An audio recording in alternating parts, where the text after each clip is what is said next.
आज का टॉपिक है क्रिया। ठीक है, क्रिया किसे कहते हैं? जैसे मैं अभी बोल रही हूँ, बोलना मेरी एक क्रिया हो गई है, या मैं लिख रही हूँ, लिखना मेरी एक क्रिया हो गई है। ठीक है, जो काम हम करते हैं उसको हम क्रिया कहते हैं। किसी काम का करना या होना क्या कहलाता है? क्रिया। क्रिया। किसी काम का करना या होना क्या कहलाता है? क्रिया।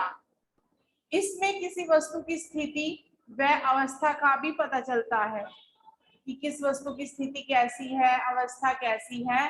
तो क्रियाओं में उन शब्दों का भी प्रयोग किया जाता है, जैसे लिखना, पढ़ना, हंसना, रोना, उछलना, कूदना, है ना, या उठना, सकना, चाहिए, था, थे, थी आदि। ठीक है, यहाँ पर कुछ अन्य उदाहरण भी दिए गए हैं।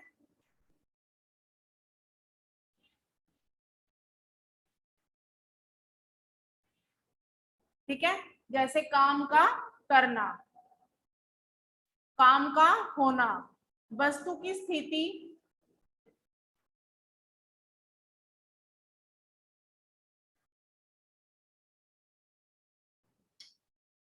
काम का करना, काम का होना, किसी वस्तु की स्थिति या अवस्था।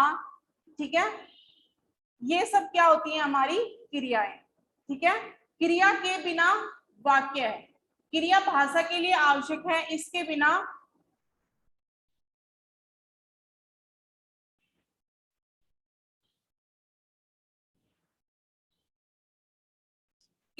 वाक्य पूरे नहीं होते हैं। जब तक हम किस वाक्य में क्रिया नहीं लगाएंगे तो हमारा वाक्य अधूरा ही रहेगा। उसके बिना हमारा वाक्य अधूरा है। वाक्य में क्रिया को कर्ता का आदि के लिंग वचन कारक के अनुसार ढलना पड़ता है। जो वाक्य में क्रिया आती है उसमें उसको लिंग के अनुसार, वचन के अनुसार, कारक के अनुसार, इनके अनुसार उसको ढलना पड़ता है। मीन्स उसमें विकार आ जाता है, उसमें परिवर्तन आ जाता है। जैसे अभी हमने पिछली क्लास में पढ़ा था संज्ञा के विकार, जो इससे पहले हमने क्लास की थी उसमें हमने पढ़ा था संज्ञा के विकार। संज्ञा के विकार यानी संज्ञा में जो परिवर्तन या क्रिया में जो परिवर्तन आते हैं वो क्या होते हैं, किसके कारण आते हैं? किसके कारण आते हैं? लिंग, वचन और कारक के कारण आते हैं। ठीक है, धातु, क्रिया के मूल रूप को धातु कहते हैं। जैसे क्रिया क्या है हमारी? पढ़ना, लिखना, बोलना, चलना, हंसना, है ना, ये सब हमारी क्रियाएं हैं। तो यहाँ पर धातु किसे कहा गया है? जैसे बोलना, बोलना का जो क्रिया है इसका जो मूल रूप है वो क्या है? बोल। लिखना का जो मूल रूप है वो क्या है? लिख। पढ़ना का जो मूल रूप है वो क्या है? पढ़। तो जो लिख, पढ़, ये सब है, ये हमारी क्या है? धातु है। ये सब हमारी क्या है? धातु है। धातुओं में ना लगाने पर ही, ना प्रत्यय लगाने पर ही सामान्य क्रिया बन जाती है। ठीक है,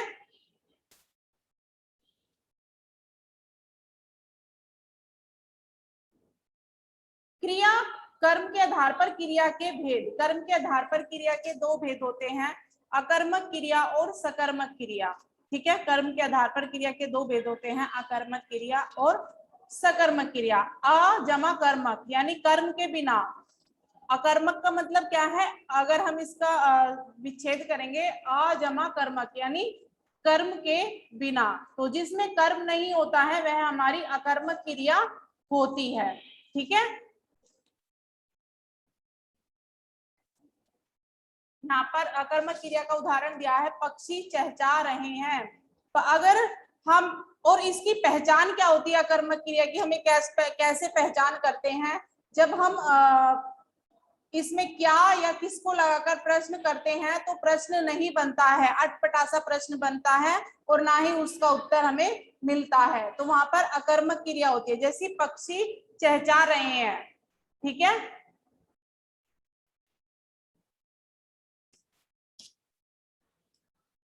मोबाइल बज रहा है, यानी इसमें देखो करता है, पक्षी करता है, और चहचहा रहे यहाँ पर क्रिया हो गई है।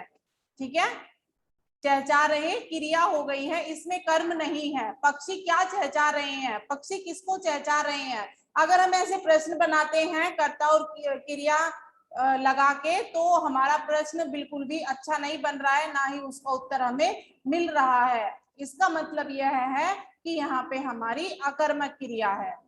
ठीक है, अकर्मक क्रिया अर्थात कर्म के बिना, जिस क्रिया में कर्म ना हो वह हमारी अकर्मक क्रिया होती है। और पहचान मैंने आपको बताई है, क्या और किसको लगाकर आप प्रश्न बना लीजिए, अगर उसका उत्तर आपको मिल जाता है तो सकर्मक क्रिया है, अगर नहीं मिलता है तो वहां पर अकर्मक क्रिया है। ठीक है, वाक्य में कर्म की पहचान, या वाक्य में कर्म या तो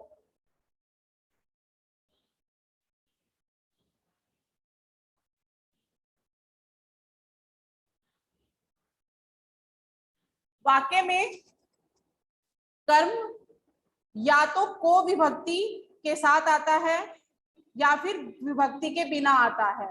ठीक है, कर्म जो इसमें वाक्य में जो कर्म आता है, हमने जब कारक पढ़ा था तो हमने ये भी पढ़ा था कि जो कर्ता और कर्म होते हैं ये विभक्ति के साथ भी आते हैं और विभक्ति के बिना भी आते हैं। इसलिए जो कर्म आता है सकर्मक क्रिया में, वो कर्म विभक्ति, यानी कर्म की विभक्ति चिन्ह क्या होता है, कर्ता ने कर्म को। तो अगर को के बिना आता है, वाक्य में को के बिना भी कर्म आता है और को के साथ भी, अपने विभक्ति चिन्ह के साथ भी कर्म आता है। जैसे यहाँ पर उदाहरण देकर बताया है, विपिन ने एक निबंध लिखा।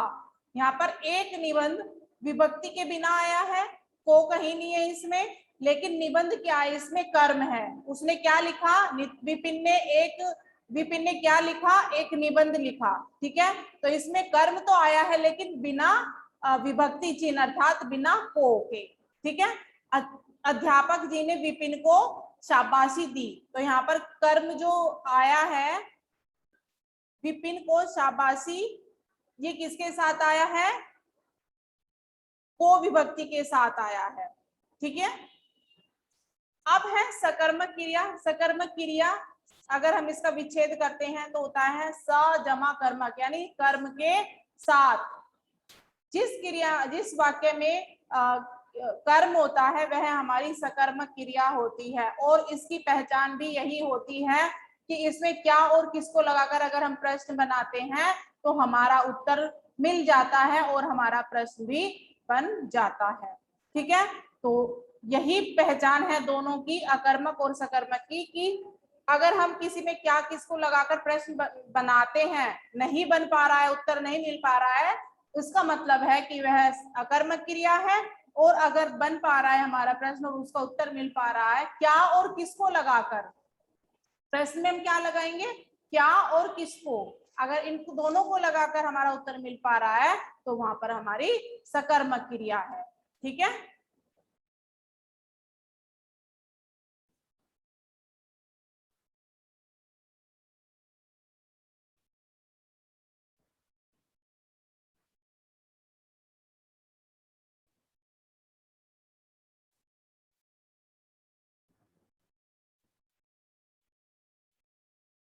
सकर्मक क्रिया दो प्रकार की होती है, एक होती है एक कर्मक क्रिया और दूसरी होती है द्विकर्मक क्रिया। एक कर्मक यानी जिसमें एक कर्म होता है, और द्विकर्मक जिसमें दो कर्म होते हैं। ठीक है, एक कर्मक क्रिया वह होती है जिसमें एक क्रिया की जाती है, और दो द्विकर्मक क्रिया वह होती है जिसमें दो कर्म किए जाते हैं।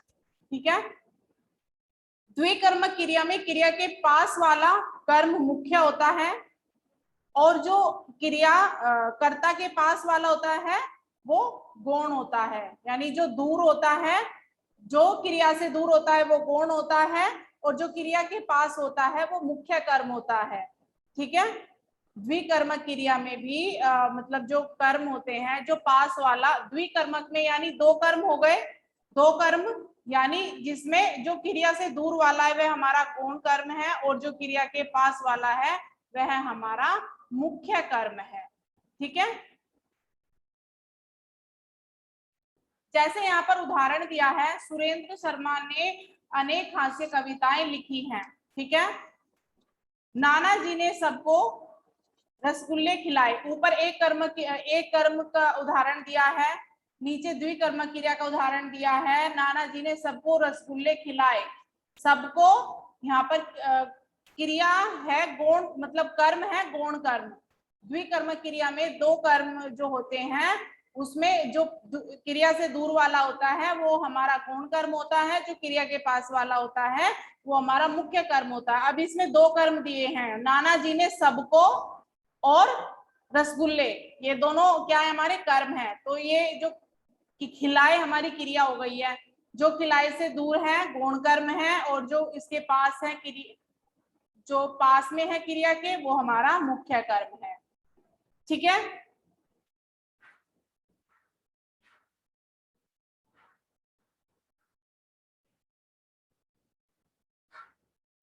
यहाँ पर सकर्मक क्रिया को पहचानने के कुछ और नियम दिए गए हैं। जैसे सकर्मक क्रियाओं में सटीक पहचान के लिए वाक्य में कर्म के साथ कर्ता की खोज का, जैसे सबसे पहले क्रिया में क्या और किसको लगाकर प्रश्न करें, जो कि मैं अभी पहले भी बताया था। ठीक है, उसके साथ जहां उत्तर मिले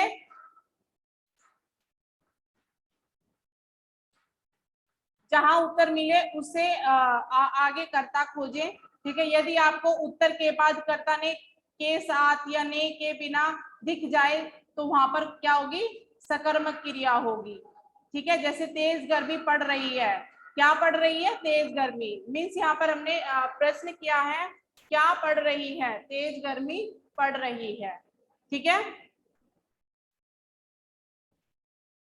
अब हम पढ़ेंगे रचना के आधार पर, रचना के आधार पर क्रिया के भेद। ठीक है, संयुक्त क्रिया, नाम धातु क्रिया, पूर्वकालिक क्रिया। ठीक है, संयुक्त क्रिया क्या होती है, वे क्रियापद जो दो या दो अधिक पदों से मिलकर बनते हैं उन्हें हम संयुक्त क्रिया कहते हैं, है ना। इनकी यह विशेषता होती है कि ये कई क्रियापद होने के बावजूद भी एक पूर्ण क्रिया का बोध कराते हैं। इसमें एक से ज्यादा पद होते हैं और जब ये दो से तीन पद मिल जाते हैं तभी एक क्रिया को पूर्ण करते हैं, इसको हम संयुक्त क्रिया कहते हैं। ठीक है, जैसे परिश्रमी लोग सदैव जीवन में आगे बढ़ते जाते हैं। ठीक है, आगे बढ़ते जाते हैं। ठीक है, क्रिया हो गई हमारी।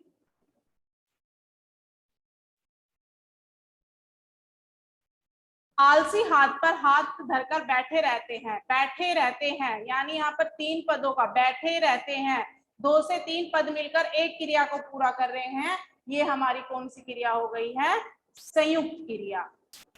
ठीक है, उसके बाद आती है हमारी नाम धातु क्रिया। नाम धातु क्रिया में हम क्या करते हैं, ना लगाकर हम उस क्रिया को बनाते हैं। जैसे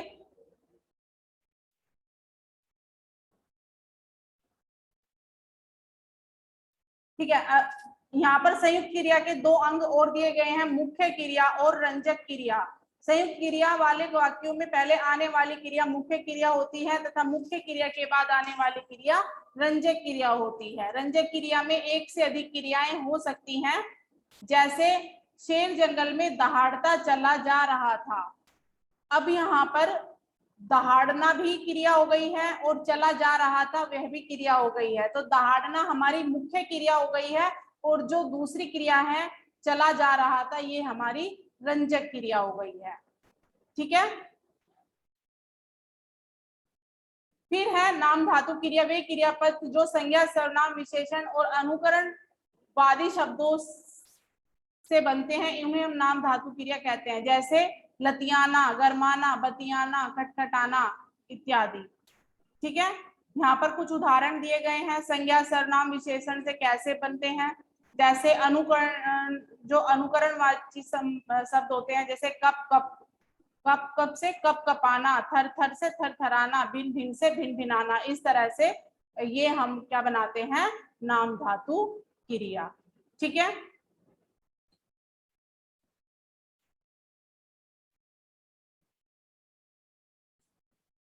उसके बाद है पूर्वकालिक क्रिया। पूर्वकालिक क्रिया क्या होती है, पूर्वकालिक क्रिया में भी दो क्रियाएं होती हैं, एक क्रिया हम पहले कर लेते हैं और दूसरी उसके बाद करते हैं। ठीक है, जैसे बच्चा सुबह नहाकर पढ़ने बैठ जाता है। ठीक है, या नेहा नहाकर पूजा करती है। तो नहाकर भी यहाँ पर क्रिया हो गई है और पूजा करती है भी यहाँ पर क्रिया हो गई है। तो उसने पहले कौन सा कार्य किया, नहाने का कार्य किया है, तो वह हमारी पूर्वकालिक क्रिया हो गई है। ठीक है, वह हमारी कौन सी क्रिया हो गई है, पूर्वकालिक क्रिया हो गई है। मम्मी अपने स्कूल से लौटकर थोड़ी देर आराम करती है। लौटकर पहले क्रिया हो गई है और आराम करती है बाद की क्रिया हो गई है। तो पूर्वकालिक क्रिया क्या होगी इसमें, लौटकर। हमें इसे पूर्वकालिक क्रिया बतानी है, तो इसमें जो पूर्वकालिक होगी, जो हमने पहले कर ली है क्रिया, वह हमारी पूर्वकालिक क्रिया है। तो इसमें लौटकर पहले क्रिया है, नहाकर पहली क्रिया है, उठकर पहली, वह सुबह जल्दी उठकर स्नान करता है या वह व्यायाम करता है। तो उठकर जो उसकी क्या हो गई है, पहली पूर्वकालिक क्रिया हो गई है। ठीक है, उसके बाद आती है हमारी प्रेरणार्थक क्रिया। प्रेरणार्थक क्रिया क्या होती है, हम एक तो क्रिया हम खुद कर लेते हैं, ठीक है, वह क्रिया जिसमें कर्ता दूसरे को या स्वयं को कार्य करने के लिए प्रेरित करता है, उसे हम प्रेरणार्थक क्रिया कहते हैं। ठीक है, या तो कर्ता स्वयं कार्य करने के लिए प्रेरित होता है या किसी दूसरे से कार्य करवाता है। ठीक है, तो जो प्रेरणा देता है, प्रेरणा देने वाला कौन है, प्रेरक होता है, और जो प्रेरणा लेकर कार्य करता है उसको हम क्या बोलते हैं, प्रेरित करता, यानी प्रेरित बोलते हैं उसको। जैसे यहाँ पर माँ ने पुत्र को लड्डुओं के लिए पैसे दिए, माँ ने पुत्र को लड्डुओं के लिए पैसे दिए, यानी माँ ने खुद कार्य किया है। ठीक है, माँ ने खुद कार्य किया है। इंजीनियर ने मजदूरों से छोटा पुल बनवाया। अब यहाँ पर इंजीनियर ने कार्य करवाया है किससे, मजदूरों से। ठीक है, जैसे सुनार ने हार बनाया, सुनार ने हार बनाया, सुनार ने यहाँ पर खुद कार्य किया है। अगर हम उसको ऐसे बोले, सुनार ने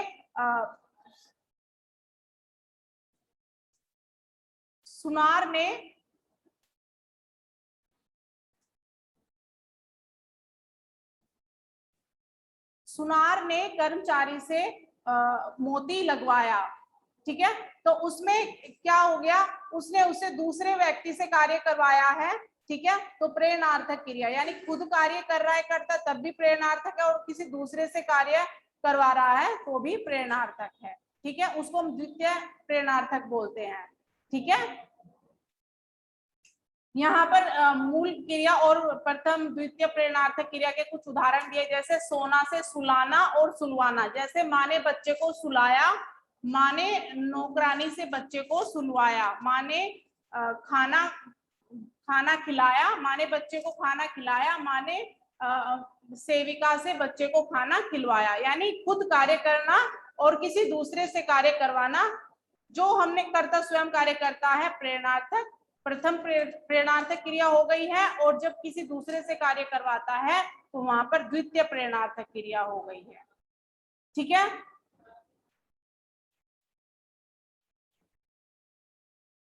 अगर अभी